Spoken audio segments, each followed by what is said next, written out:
আমরা চারজনের মধ্যে বলি তাহলে ক্যাসপার ভালো অবস্থায় আছে। তাকে আমরা পরবর্তীতে ন্যাশনাল টিম যখন হবে, যারা ন্যাশনাল টিমের কোচ আছেন, সিলেক্টর আছেন, ডেফিনেটলি তার উপরে দৃষ্টি রাখবে। আমাদের মিডফিল্ডের ইব্রাহিম একদম পুরো লিডারশিপ করছে, পুরা ম্যাচই ভালো খেলছে। জানি আর্জেন্টিনার খুব ফিজিক্যালিটি, ওরা অনেক বেশি রাফ ফুটবল খেলে, এত বেশি রাফ তারা ফুটবল খেলতেছে। বাচ্চা একটা ছেলে, আমরা তাকে এই খারাপ পরিস্থিতির মধ্যে ফেলতে চাইনি। ইমরুল ভাই, আপনি দেখলেন পুরো টুর্নামেন্টটা, দুটো ম্যাচ খেললেন, এখানে চারজন প্রবাসী ফুটবলারকে নিয়ে বিশেষ চোখ ছিল। আপনি যদি তাদের পারফরমেন্সটা একটু দেখতেন, যে তাদের কোথায় বেশি আপনার ভালো লেগেছে আর কোথায় কি ইমপ্রুভ করতে হবে, বা সামগ্রিকভাবে আপনি যে তাদের পারফরমেন্সটা বিশ্লেষণ করতেন। চারজনের মধ্যে আজকে তিনজন খেলছে। প্রথম ম্যাচে চারজনই স্টার্ট করেছিল, চারজনই প্রথম ম্যাচ ভালো খেলছে। আজকে তিনজন খেলছে, ওভারঅল ভালো। তার মধ্যে সব থেকে ভালো পারফরমেন্স আমরা দেখছি Casper as a leader, team leader হিসেবে ভালো করছে। আগের ম্যাচটাও ভালো করছিল, ব্রাজিলের এগেনস্টে, আর্জেন্টিনার এগেনস্টে ভালো করছে। আর আসলে ওরা একটা লম্বা জার্নি করে আসছে, এখানে রিকভারির টাইমও তেমন পায় নাই, এবং টিমের সাথে ট্রেনিংয়ের সুযোগ হয় নাই। টিমের সাথে ট্রেনিংয়ের সুযোগ হলে আরও ভালো খেলতো এবং বন্ডিংটা আরও ভালো হতো সবার মধ্যে। এর মধ্যে বিতর্কের আমরা দেখলাম খুব প্রপারলি, আজকেও খেলে 60 মিনিট খেলাইছিলেন তাকে। ওর পারফরমেন্সটা দুই ম্যাচ মিলে আপনার কি মনে হলো? ডেফিনেটলি সে ভালো প্লেয়ার, টেকনিক্যালি খুবই ভালো। আমার মনে হয় বিতর্ক ম্যাচে নাই, আমি তার সাথে কথা বলছি, সে পড়াশোনা নিয়ে একটু বেশি ব্যস্ত আছে ইদানিং। আর হচ্ছে তার লম্বা, আমেরিকা থেকে আসছে, লম্বা একটা জার্নি, এবং সে এখানে কোনো রিকভারি টাইম পায় নাই। সো রিকভারি টাইম পাইলে যে জার্নির যে ধকলটা, সেটা গেলে আমার মনে হয় আরো ভালো পারফর্ম করতো। সে কিছুটা টায়ার্ড, তাকে কিছুটা টায়ার্ড লাগতেছে মাঠে আর কি। ওভারঅল তার ভালো, টেকনিক্যাল তার চিন্তা ভালো আছে।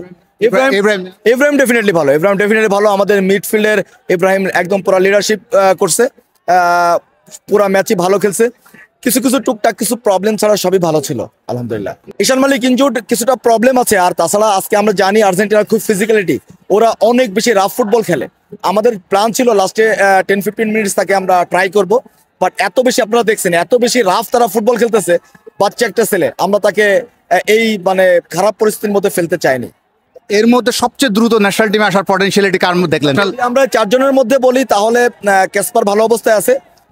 তাকে আমরা পরবর্তীতে ন্যাশনাল টিম যখন হবে, যারা ন্যাশনাল টিমের কোচ আছেন, সিলেক্টর আছেন, ডেফিনেটলি তার উপরে দৃষ্টি রাখবে। অ্যাকচুয়ালি এটা ডিপেন্ড করে কোচ কাকে চান সেটার উপরে নির্ভর করে। আমাদের স্থানীয় ফুটবলারের মধ্যে আপনার কার বিশেষ নজরে কাটলো এই দুই ম্যাচে? না, স্থানীয় ফুটবলার অনেকেই ভালো করেছে। মানিক ভালো করেছে, কামাল ভালো করেছে, একরামুল ভালো করেছে, এবং আজকে দেখছেন যে ফার্স্ট হাফে রাইট উইং ব্যাক খেলেছে মাসুদ। সো দারুণ করেছে ছেলেটা, একদম আজকে তার সেকেন্ড ম্যাচ এখানকার, এবং একদম নিউ একটা ছেলে, ভালো করেছে। এবং ডেফিনেটলি রিফাত আছে, এরা তো আসলে ন্যাশনাল টিমের সঙ্গে টাচে আছে। মানুষ প্রশ্ন করছে যে বিতর্ক নাকি প্রপারলি বল পায় নাই, এরকম একটা বিষয় বলে, এই বিষয়ে আপনার ব্যাখ্যা কি? না, বিষয়টা এমন না, কেউ যদি বলে সেটা তার দৃষ্টিকোণ থেকে সে বলেছে। আমাদের বিতর্ককে নিয়ে যে প্ল্যান ছিল, আমরা যে প্ল্যানে তাকে খেলিয়েছি, সে সাকসেস অলমোস্ট, সে ভালো করেছে সেখানে। কারণ আমরা নাম্বার 10 হিসেবে খেলেছি, আবার টিমের প্রয়োজনে সে ডিফেন্স করবে। সো সে কাজটা চেষ্টা করছে প্রপারলি করার। এই টুর্নামেন্টে যা চেয়েছিলেন, যে গোল কতটা পূরণ হয়েছে, সে লক্ষ্য পূরণ কতটা? আলহামদুলিল্লাহ, আমরা নট আনহ্যাপি। যদিও ফার্স্ট ম্যাচটা একটু বড় ব্যবধানে হেরেছি, বাট পারফরমেন্স ভালো ছিল।